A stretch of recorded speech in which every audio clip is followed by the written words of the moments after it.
आज हम दिल्ली से 250 किलोमीटर दूर औला बरेली उत्तर प्रदेश जा रहे हैं, जो कि कभी समरकंद से कंपेयर किया जाता था। यहाँ पे काफी ऐतिहासिक इमारतें हैं, जिसमें से एक बेगम बाली मस्जिद है। इस मस्जिद को बनने के बाद तोड़ा गया था। इस मस्जिद को क्यों और किसने तोड़ा गया था, ये गुंबदें तोड़ी गई थी। चलो अब मस्जिद के अंदर चलते हैं। इसको ऊंची जगह पे बनाया गया था और ऊंचा करके बनाया गया था। ये जो पिलर है ये लाल बलुआ पत्थर का है। इस पे फूल पत्तियां और काफी नक्काशी की गई है। ये जो पत्तियां देख रहे हैं हम, ये लाल बलुआ पत्थर पे है।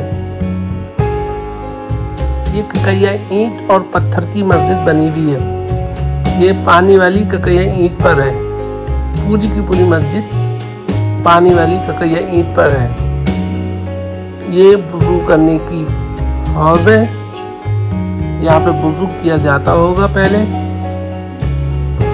ये सारा का सारा वुजू का हौज है।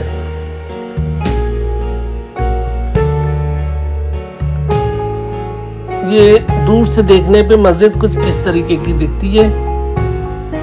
आप दूर से देखेंगे तो ये कुछ इस तरीके की मस्जिद दिखती है। इसकी एक गुम्बद बाकी है, बाकी ये दो गुम्बदें तोड़ दी गई हैं। ये क्यों और किसने तोड़ी, इसके बारे में हम अभी आपको बताते हैं। दोनों गुम्बदें क्यों तोड़ी गई थी और किसने तोड़ी। बेगम बाली मस्जिद औला बरेली, ये मस्जिद रोहिल्ला नवाब की याद दिलाती है, जिसे बेगम बाली मस्जिद कहते हैं। इसके पीछे कुछ दास्तां है। औला के नवाब रहे सैदुल्ला खां की बेगम इस मस्जिद का निर्माण जब करा रही थी, उसी समय सन 1774 ईस्वी में अंग्रेजों और अवध के नवाब यानी कि लखनऊ के नवाब शुजा-उद-दौला अवध के नवाब थे, उन्हें वजीर उल ममालिक हिंदुस्तान शुजा-उद-दौला नवाब मिर्जा जलालुद्दीन हैदर खान बहादुर अवध के नवाब वजीर आदि नामों से भी जाना जाता था। दोनों ने मिलकर रोहिलों पे हमला कर दिया। इस हमले के बीच मस्जिद का बनना रुक गया। अंग्रेजों और अवध के नवाब ने जब इस पे हमला करके इसको अपने अंडर लिया, तो ये पूरी इसी तरह बनी हुई थी, यानी कि तीनों गुंबदें भी इसकी कंप्लीट थी। ये दोनों गुंबदें जो टूटी हुई है ना, ये भी पूरी थी। लेकिन अंग्रेजों ने इसे गुंबदों को तोड़ा। उन्होंने सोचा कि इसके अंदर इन्होंने खजाना छुपा दिया है। जब इसको तोड़ा तो इसमें कुछ नहीं निकला। ये जब मस्जिद में से देखेंगे तो इस तरीके की दिखेगी ये मस्जिद। और मस्जिद के नीचे का दिखाते हैं।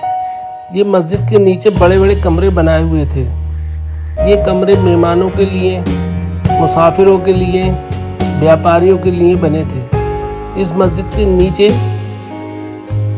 खूब बड़े बड़े कमरे हैं। इसमें सारी सुविधाएं हैं कमरों में आराम की।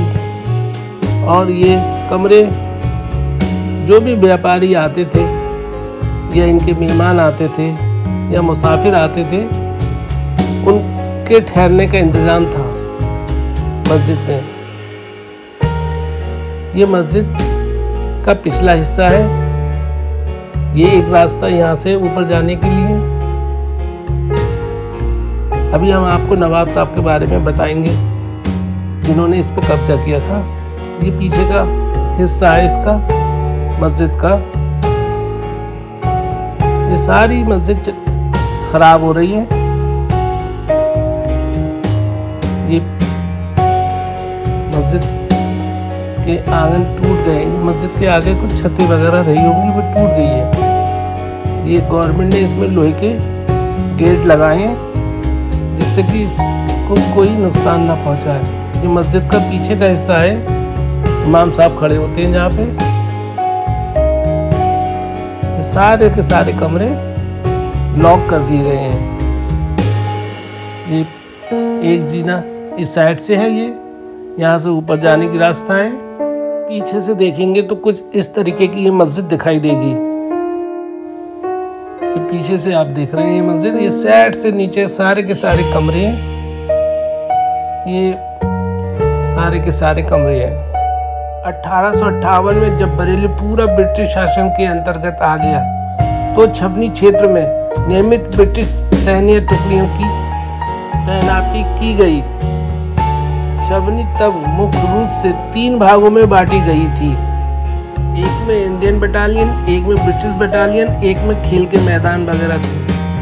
संधियों के कारण शहादत अली पर सब्सिडी बकाया हो गई थी। कर्ज चुकाने के लिए नवाब शहादत अली खान ने 10 नवंबर 1801 को अपना सिग्नेचर करके संधि के रूप में रुहेलखंड को ईस्ट इंडिया कंपनी को सौंप दिया। देखिए भाई, अंग्रेज भी किसी का नहीं होता है।